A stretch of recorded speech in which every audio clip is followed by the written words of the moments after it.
for you to discover about your character, and then maybe how vocally were you able to accomplish that through seasons 1, 2, and now going on 3? You go first. I'm throwing the bus. Yeah. All right. He always has good answers. Let's see. I learned in season 2 that he can lose his cool, and I think that it's hilarious. I think that it's really, really funny when Shiro finally can't stand anymore and has to just go off. I've enjoyed seeing that about him. To be honest with that, like, I have 2 young kids, and so a lot of that, him yelling at Slav, and not yelling at Slav, but just like that's very real to me. That comes very real. I'm so used to saying that kind of stuff. Now I'm making my kids look bad. No, you're making your kids look like kids. They're kids, yeah. You know, that's been fun. And then I've also liked seeing that Shiro has a little bit of a dark sense of humor when he's poking fun at his grave injuries and making light of it, and he's like, what? And I'm just trying to lighten it. Like, I love that. I love that. That's what he thinks is funny. That's when he thinks it's funny. That's my joke. That's been fun for me. Are we just we're going down the line? Yeah, it's you next. All I'm right. gonna copy your answer. Oh, cool. Yeah. Sweet. I mean, for me, for Lance, like, I guess every time I'm just going through a scene, you just want to. I mean, usually not always, but usually his lines are kind of there to, I guess, lighten the mood. So he's just trying to make people laugh, and it's not even like half the time. It's not even like trying to make like the audience laugh. I'm literally just trying to make the people in the booth laugh. And if I've achieved that, I'm like, okay, cool, that was good. We got it. So that's kind of, I guess, like what I try and do half the time is like if I can just make people around me laugh. Or when he's being serious and they can go, oh wow, like, and that's what you're kind of trying to do. You're just like playing off the people that you're around, and that's what makes it fun to have like ensemble chords too. It's not just you kind of by yourself sitting there going, oh, I hope this sounds good. Yeah. Well, you definitely make us laugh because he does the best Quran impersonation. He really does. And Reese isn't there a lot, so it's so funny. He just chime in with, is that the perfect timbre of the voice? It's almost like Yeah, I'm making fun of him, but I really just love his voice. No, so no, I much know. He's hilarious. It's just so funny. Yeah. Yeah. There's a lot of laughs in there. Well, and for Allura, I guess they had to, because originally she didn't have any sort of accent or anything, and I think maybe in an effort to differentiate her from the rest, Earthlings, and just to make her sort of stand out, she and Quran really are the only representatives. Hagar, we now find out. Yeah. But that's another story. So I think the challenge was trying to find a sound that was different, so it was kind of everyone in space sort of has this faux British kind of thing going on. So that was a little bit of a challenge. I still find it a little bit challenging. Especially when you have like such tongue twisters added on top of that. Yeah, and Quran. She gets a lot of big paragraphs and has to have it licked. I have it easy. I just have I don't have very sciencey stuff, But I also am jealous of people that just get to sort of be a really sort of their own voice. It it's would be pretty easy close to mine. to make choice. Yeah, I don't know. So I struggle a little bit with that. I mean, I have time to rehearse and whatever. I try to come to sessions prepared, but so that is one little of the vocal challenge thing that you were talking about. But I can't remember. There was another part of the question that was like, I don't know. Anyway, Ask the question that way. Yeah, but it's good. I think that's my part. That's all I could say anyway.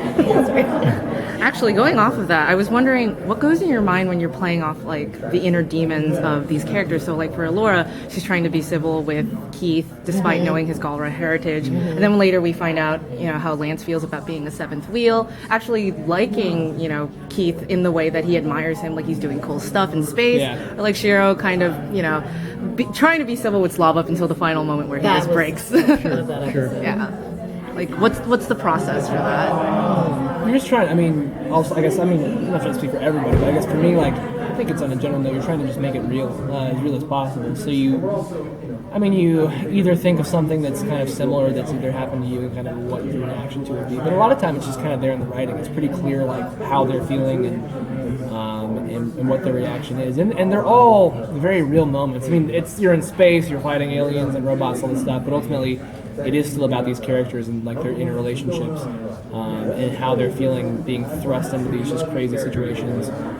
And a lot of them are still teenagers, so they still get jealous, they still get angry. They're figuring out exactly where they fit into everything, what's their place. That's a really good point, because it's like that age, no matter what planet you're on or where, you're still trying to figure out what is your thing? Yeah, what do you do? Your thing? Am I a sharpshooter? Lance is like, I'm the sharpshooter. Yeah. Everyone calls me, no one calls you that. No, I'm calling myself that. It's my thing. It's my thing.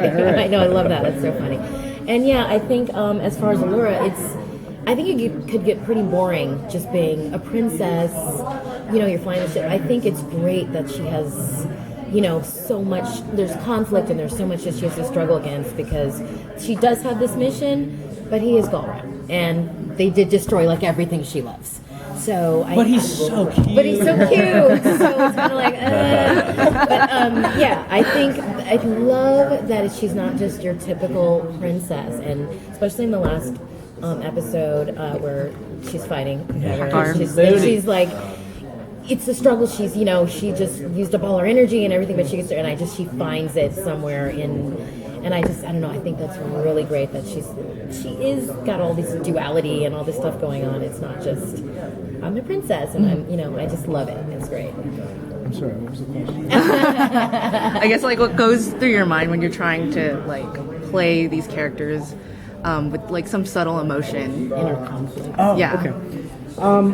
I basically just have to try to make it as like what Jeremy was saying. I have to make it as real as possible for myself.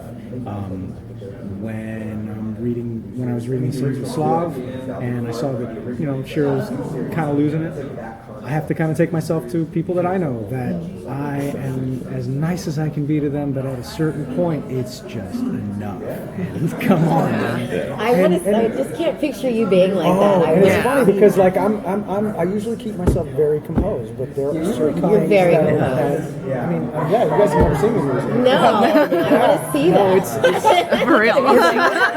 I try not to let it happen because it's not fun. It's not fun. You It's won't not like cool. me You when won't I like me lose. when I lose it. So, that's yeah, cool. it's really just about making it as real as possible for myself and how I would react in that situation. And then, because I have found a lot that I have in common with Shiro. And then for the things that I don't have in common with Shiro, then I really just have to rely on the writing and the other things that I've seen in the history of the show and how they've interacted, and just kind of extrapolate from that.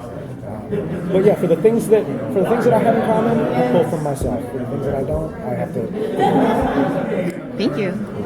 Yeah, going back to a little bit about Laura, and you were saying that she's not the typical princess, which I really like, and especially the first season, I think she was almost a little static. There wasn't a huge arc for her, but in the second season there was a lot more for her to do, and we also saw, she kind of went Super Saiyan in that first episode. She what was that? Magic. Yeah, that was magic. That was amazing. But the fact that we find out that Hagar is, one of none of her people are left, but we find out that Hagar. And what is Hagar's motivation? And what is Hagar's motivation? So obviously, like She's evil. She loves spoilers. Yeah. But what is Hagar's motivation? And given that she had to forgive, she had to realize that she was being wrong about Keith, and now we find out that there's someone working on the other side of her own people. Can you talk about a little bit about what, obviously you can't give spoilers, but what your internal motivation kind of would be for Allura? That's really interesting, because when I recorded it and I thought, she's ignoring Keith and she's acting like a teenager and kind of like, she doesn't really know how to act, and then she has a moment which we don't really see, but she comes to where she realizes it and she knows that she's not being her highest self. But it's really interesting because I'm not that great on social media, but I did read some people were kind of pissed about that she kind of forgave him and were like, she has a right to feel the way she and they were equating it to, I don't know, stuff that's going on in our country, and I don't know. It was really interesting because I was like, I never saw it that way when she's sort of apologizing to Keith. So I don't know. I think there's going to be, I can't say anything obviously, but we look at that and we explore that and we do move forward. And so a lot of things there's freedom for things to happen because she's not holding on to that anymore. So yeah, that'll be I love that storyline, and I can't wait to see where that goes. How cool though that an animated show, which a lot of people would look at as just like children's programming, who on Amazon, right? And there's us who watch Yes. animated shows, can take an issue that's that timely and that important, and make all of these discussions happen. I think that's really important, especially right now. Speaking of things that could or could not happen, Shiro, where is he? and or what are you guys excited for fans to sort of see and explore with your character in the coming season? I hope Shiro comes back. I do too. I think everyone does, really. I mean, yeah, for sure. Of course. Yeah. I hope he comes back. We need Space Dad. I think everybody needs space. Yeah, we do. We do. I think that's everyone's hope and dream, but I hope it happens.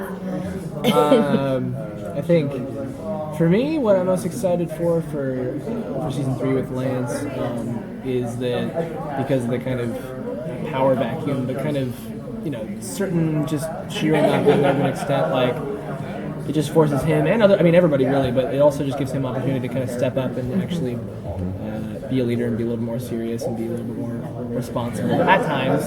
I say at times because He's Lance. he's Lance. Yeah. Lance is going to be Lance. Yeah, he's a sharpshooter. Yeah. He's always he's himself all the time. But it is fun seeing those people though, like kind of get those opportunities to be more mature and to be more responsible. And actually, occasionally do some leadership things, and you're like, wow, I didn't. It's not that you're unexpected, but you're like, it's cool that person gets to do that, and it's not that they're always doing that, but they don't have those parts to them, but they're just not always shown. And then when they do step up, and they really surprise you, you're pleasantly surprised. You're like, wow, that's really awesome. And also in general, the writers are so great about we know these characters well, but we don't know all of their backstories.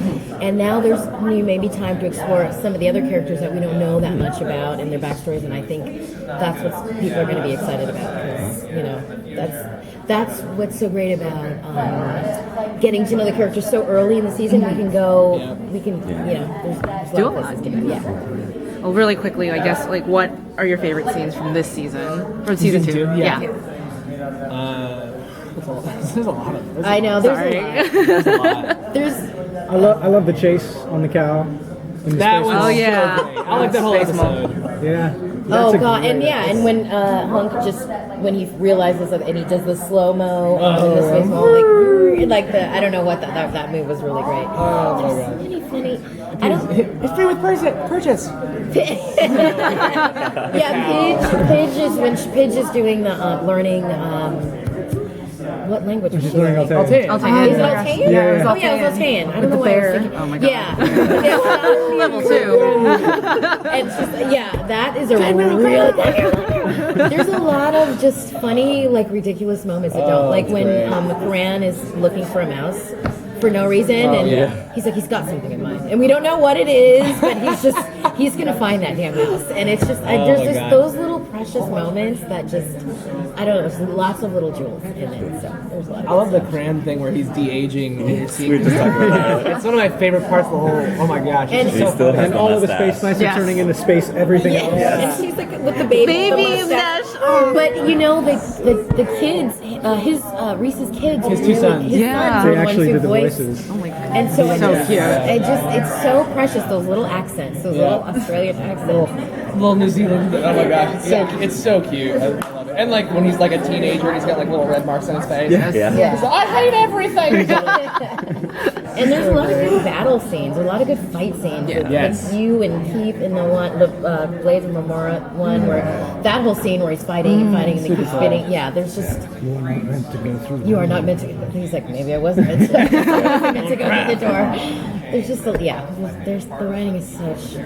I get the scripts. Then we get them the night before we record, and I cannot stop reading them. And I'm not usually like that. I'm like, it's my line. Where's my line? But they're just it's page turners, and it's really exciting. It's fun to be a part of. It's great. Yeah, I had one and then it went out of my head. Bummer. that happens to me all the time. So I know the feeling. Actually, I was gonna ask, can you imitate the character next to you? So like how Pidge makes the makeshift like versions of everyone on the team, like Oh, yeah. blah blah blah That's mustache, funny. or Oh, like yeah. I'm Keith, I'm Big emo. weird words. Big yeah. What did she say for Lance? She does. She's like, Something. Oh, a pretty girl. That's what I was Yeah, saying. she doesn't do. Oh, look, pretty does she do girls. Allura? I don't remember. I feel if like she she does does. She does. She does. I think everyone. so. Yeah. She says, What did she say about Allura?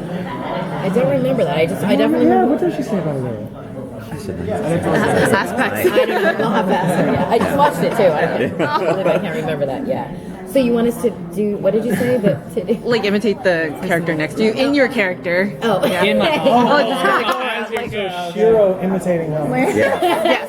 Lance imitating Allura, Allura imitating Shiro. You want to start? I guess so. Let's see. It's like compounded hard when it's your character trying To do Lance, yeah. He did it in the second season of it. That's Hey, I'm Lance. What's your name? That's great. That's good. Hello there, I'm the princess, and all I'm about is rules, rules, rules. And I'm Shiro, and we must work together, and we must form Voltron. All right, thank you so much.